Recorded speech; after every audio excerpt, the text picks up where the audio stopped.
hope it doesn't come to divorce. Hello, Gilded Age fans. Are you ready for Season 3? I know I am and can hardly wait. In the meantime, let's dive back into the opulent and sometimes utterly scandalous world of the Gilded Age TV series. And this time, we're going to pull back the velvet curtain on a topic that was only whispered about behind ornate fans and caused more than a few fainting spells. Divorce. Julian Fellowes, the brilliant mind behind the Gilded Age, has a clear pattern of centering each season around a significant social conflict or theme that defined the era. Season 1 focused heavily on the clash between old money and new money, as the new money millionaires sought to break into the established old money New York society, and Season 2 delved into the labor struggles and the expansion of the new money's influence, including the Battle of the Opera Houses, which, by the way, the indomitable Bertha won hands down. Given the detailed exploration of the complexities, scandals, and devastating consequences of divorce for the wealthy elite in the Gilded Age, it strongly suggests that marital discord and the explosive prospect of divorce is poised to be the central, driving theme for Season 3, offering a rich vein of historical drama and personal turmoil for the characters to navigate. So, how might this explosive theme weave its way into the lives of our favorite New York elite and those who serve them? Let's dish together and find out. Imagine the absolute uproar if a prominent figure in New York society decided to end their marriage. In the 1880s, divorce wasn't just a personal tragedy, it was a public spectacle, a stain on a family's reputation that could last for generations. It was scandalous, it was rare, and for a woman, it could mean utter ruin. It wasn't like today, where people part ways with relative ease, or at least with less public stoning. Back then, marriage was often a business arrangement, a merging of fortunes and families, and divorce was seen as a failure on every level: moral, social, and financial. The grounds for divorce were incredibly limited, often requiring proof of adultery, cruelty, or abandonment. And proving these things? It was messy, public, and utterly humiliating. Newspapers, always hungry for a juicy story, would feast on the details, dragging reputations through the mud.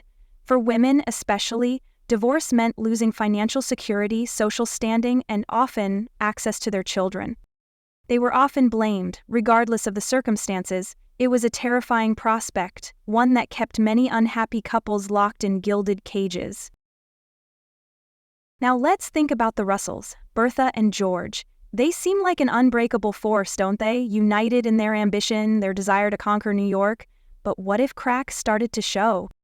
George is constantly under pressure from his business ventures, facing strikes, financial risks, and powerful enemies. Bertha is consumed with her social war, her relentless climb to the top. Could the immense stress of their lives, the different directions their ambitions might pull them, create a rift? We've seen moments of tension, haven't we? Little disagreements, differing views on how to handle Gladys or certain social situations. What if one of them were accused of something truly scandalous, adultery, let's say? In the Gilded Age, even an unfounded accusation could be devastating. Could a rival of George's use a false claim of infidelity to ruin him? Or could the pressures of Bertha's social world lead her to seek solace elsewhere? A mistake that could cost her everything. The thought of a Russell divorce is almost too scandalous to comprehend. Their entire empires built on their partnership. A divorce wouldn't just be the end of a marriage, it would be a seismic event that could shake the foundations of New York society and their vast fortune. Could they weather such a storm? Or would the public scrutiny, the legal battles, and the social fallout prove too much, even for the formidable Russells? The potential for drama here is absolutely immense. And there's poor Gladys. Her future is essentially a commodity to be traded in the marriage market. Bertha is determined to marry her off to someone of immense wealth and status, someone who will further solidify the Russells' position. But what if Gladys is married off to a cruel man, an unfaithful husband, someone who makes her life a misery? In that era, a woman had very little recourse in an unhappy marriage. Divorce was almost impossible, and leaving a husband without grounds meant social ostracism and financial destitution. Could we see Gladys trapped in a gilded cage of her own making, a victim of her mother's ambition? Could she contemplate the unthinkable, seeking a divorce despite the devastating consequences? It would be a storyline filled with heartbreak and defiance, Imagine the conflict between Gladys's desire for freedom and happiness and Bertha's determination to maintain appearances and protect her family's standing. That's the stuff of high drama right there. And the potential suitors? We've seen some questionable characters circling Gladys. What if she ends up married to someone truly awful, someone who makes us all root for her to break free no matter the cost? At this point, I'm sorry to say that we'll just have to wait and see. And we can't forget the Van Rynbroek household. Agnes, with her unwavering adherence to tradition and her disdain for anything that smacks of scandal, divorce would be, in her eyes, the ultimate disgrace. We saw her reaction to Marianne's entanglement with Mr. Rakes, a man Agnes deemed unsuitable. Imagine if Marianne were to marry someone Agnes approved of, but the marriage turned out to be a disaster. Could Marianne, with her more modern sensibilities, consider divorce? How would Agnes react? The conflict between Agnes's rigid social code and Marianne's desire for personal happiness could reach a boiling point. And what about Ada? Sweet, gentle Ada, who finally found happiness with Reverend Luke Forte, only for it to be tragically cut short. While not a divorce storyline, Ada's experience with marriage and loss highlights the fragility of relationships in this era.